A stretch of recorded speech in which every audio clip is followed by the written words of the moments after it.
le module flashcards dans Coinbot permet de créer des cartes de révision pour l'élève. On va voir ça dans le menu module. Ici, on va sélectionner les flashcards.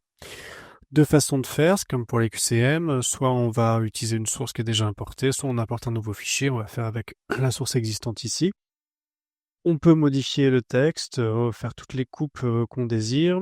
Si on veut par exemple faire des flashcards juste sur une partie de la source, c'est possible. Et ensuite, on va paramétrer.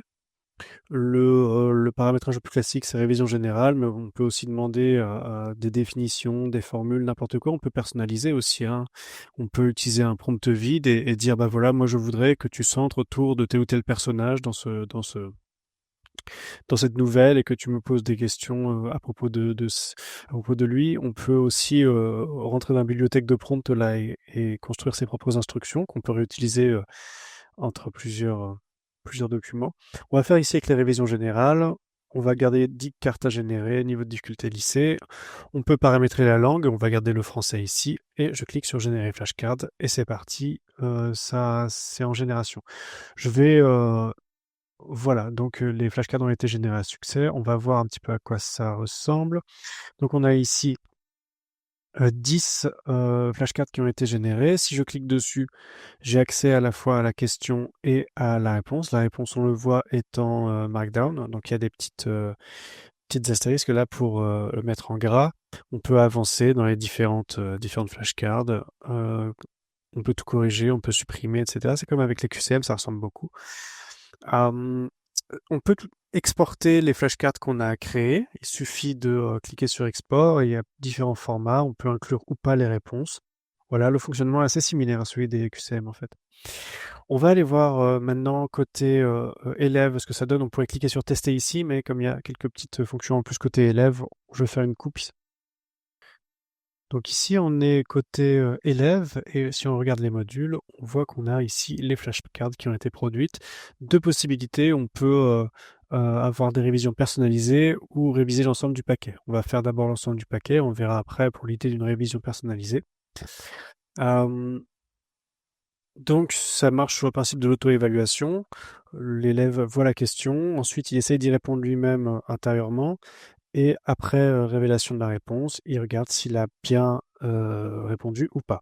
S'il n'a pas bien répondu, c'est une erreur, il peut cliquer sur le rouge. S'il a bien répondu, c'est soit orange, soit vert. Orange, c'était difficile pour lui de trouver la réponse. Vert, c'était très facile. Donc là, imaginons que c'était facile pour moi. Les fleurs du mal, très facile. Et là, imaginons que je ne sache pas, donc je mets erreur, etc. Donc je vais à chaque fois indiquer comme ça ce que je sais faire, ce que je sais pas faire. Ce qui va être intéressant pour l'élève, c'est que on voit que la révision personnalisée ici a changé, parce que la révision personnalisée, c'est pas tout le paquet, c'est ce qui lui reste à faire pour continuer son apprentissage. Et ce qui va être très intéressant pour lui, c'est que la révision personnalisée, elle est définie selon le jour. C'est-à-dire que chaque jour, vous avez un certain paquet de cartes qu'il va falloir réviser. Par exemple, les cartes que vous connaissez très bien, elles vous seront pas proposées.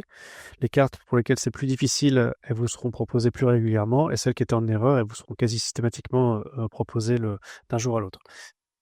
Donc ça permet vraiment d'optimiser la remémoration. Donc c'est appuyé sur les théories neuroscientifiques et sur la psychologie cognitive. Si il y a aussi une chose qui est intéressante, si je reviens dans l'affichage général, c'est que je vois ici 16 flashcards. Et en fait, ça, c'est l'ensemble des flashcards qui me reste à apprendre aujourd'hui sur l'intégralité de mes chatbots. C'est-à-dire que il y a un nombre maximal de flashcards qui peuvent être proposés ici, c'est 20.